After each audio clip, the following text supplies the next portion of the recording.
Sekarang kita berada di kelas persediaan untuk Viva. Jadi ini adalah ahli-ahli yang akan membantah hari ini. Sebab pengajar dia punya experience tu menarik. Okay, kita wish good luck. Okay, saya ada soalan. Berapa lamakah anda mengambil masa untuk mengambil hati kita? Okay.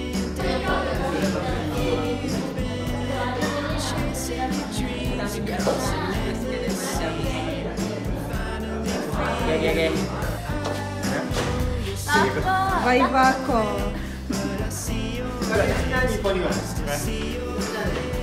Aku nak berpan nama dari ibu saya. Saya Muhammad Syahid dan bahasa. Saya dalam saya. Okay, apakah yang anda rasa sekarang? Saya rasa biasa je. Guys, pula. Gula guys.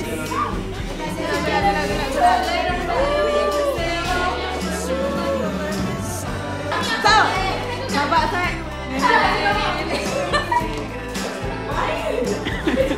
Adakah kita memaham kajian saya?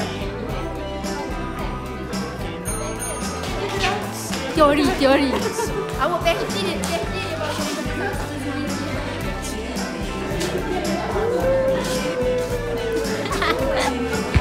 Nampaknya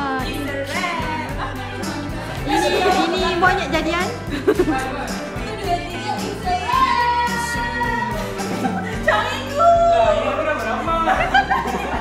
This is as after is this. Cook or cooking? Cooking or cook? BF cooked. Cooked until first. Aku yang ni.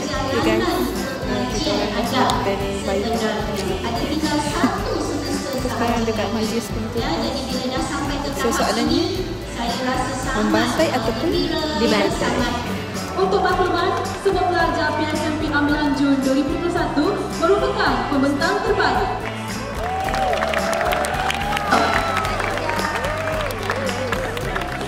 dibantai 10 minit. Kadang tak sadar tersilap mata. Pandai telanjur watak bicara serendah hati. Ambil apa buat Didi? Ha? Main game? Ya kau. Gaya macam main game. Main game macam tu. Main game macam ni. Ni lah. Jumpa tahun depan, mencet. Mencet awak betul. So, satu semester lagi. Apa? Hantar artikel, lepas tu satu sem lagi masa habis. Okey, masa habis. Lepas tu dah boleh...